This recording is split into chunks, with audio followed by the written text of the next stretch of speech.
We're coming to the end of this journey through the book, How to Talk So Kids Will Listen and Listen So Kids Will Talk by Faber and Maslish. And by the way, I was recently visiting my daughter in her home, and I noticed that she was reading a book called How to Talk So Little Kids Will Listen.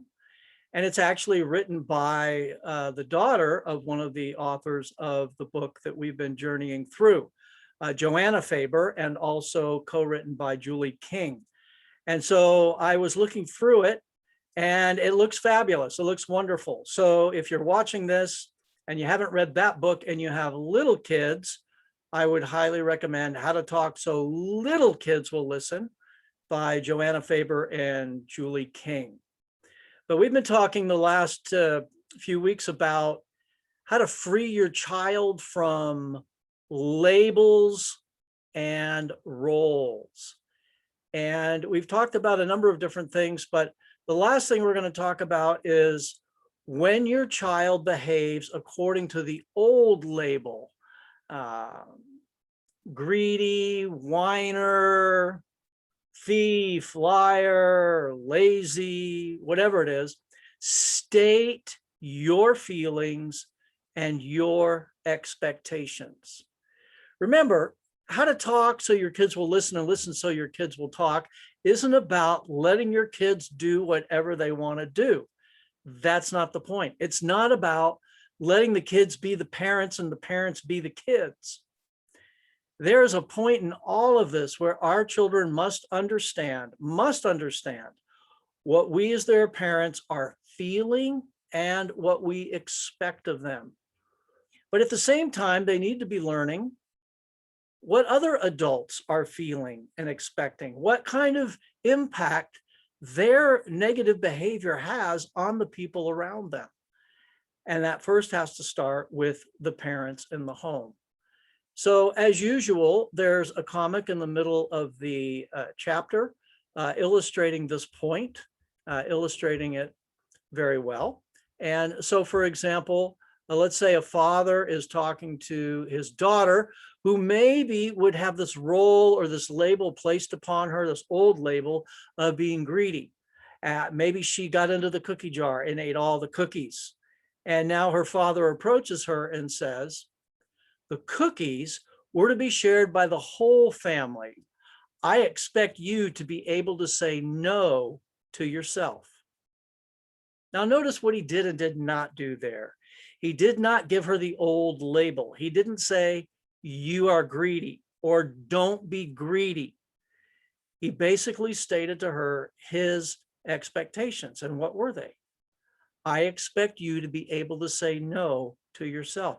It was an expectation that calls out the character quality or the virtue of self-discipline.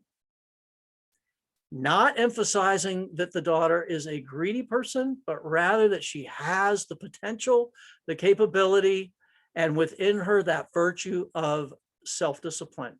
And he was calling it out.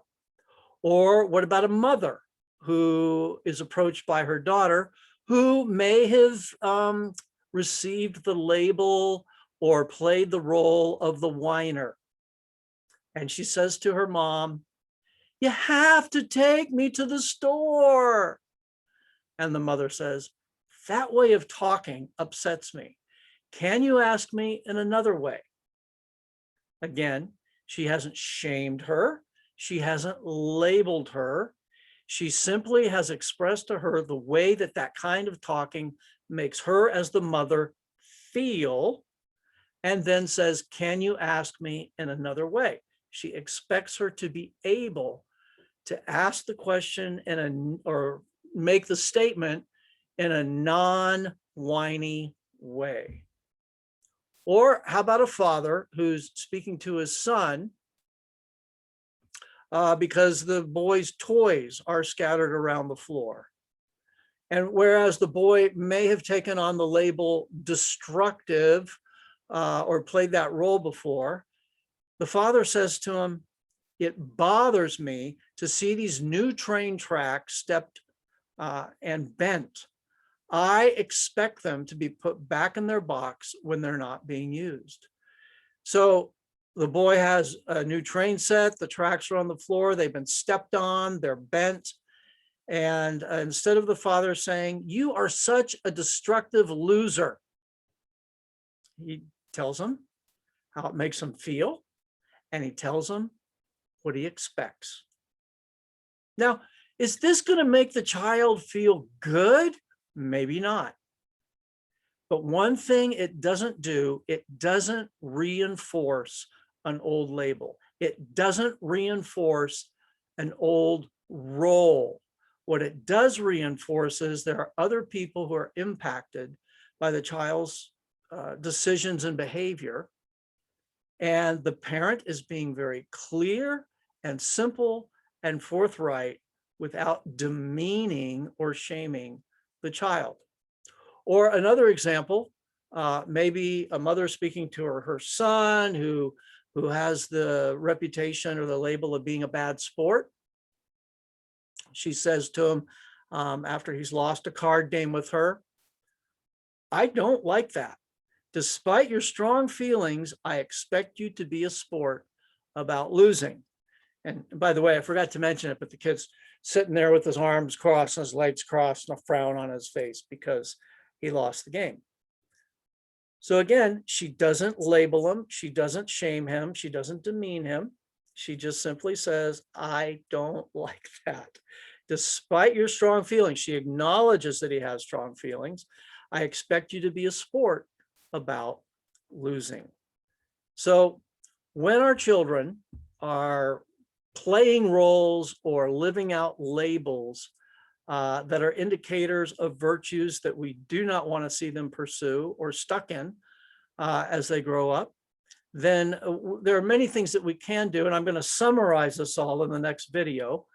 But for today, just remember, state your feelings and or your expectations and do it in a way that doesn't shame or demean the child.